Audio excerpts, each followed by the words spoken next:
We begin with breaking news out of the White House. President Biden is expected to announce in just a couple of hours that if Democrats keep control of Congress this November, he plans to make codifying abortion rights his top legislative priority in the new Congress. Let's go right now to NBC News chief White House correspondent Kristen Welker. Kristen, good morning. What are we expecting to hear from the president in just a couple of hours?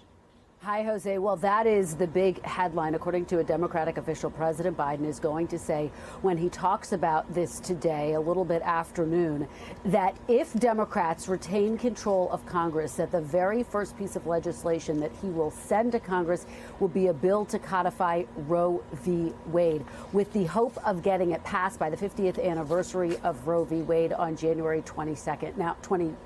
Yes, January 22nd. I want to make sure I'm getting that right.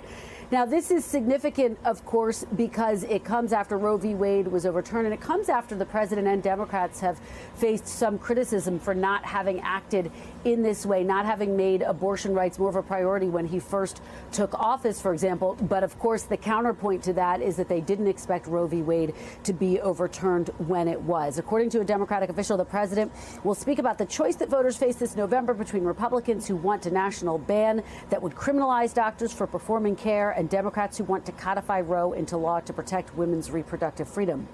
Now, we're also told that the president is going to argue that about half of the states have or will enact very stiff abortion bans, and that is going to be a key part of his argument. This does come, Jose, as Democrats have been increasingly focused on the issue of abortion, and yet recent polls are showing that economy is still the number one issue. The president has, of course, been focusing on the economy as well, but as you know, in these tight races all across the country, abortion has really been front and center. So I think the question becomes, with just 3 weeks until Election Day, will the focus continue to be on abortion, or will some of these candidates expand their messaging to start to speak more about the economy as well? And according to a new New York Times Siena poll, Republicans right now seem to have the momentum, with 49% of people saying that they would likely vote for a Republican for Congress this year, 45% saying they would vote for a Democrat, Jose. So it is the strategy that we are seeing front and center right now. The question becomes,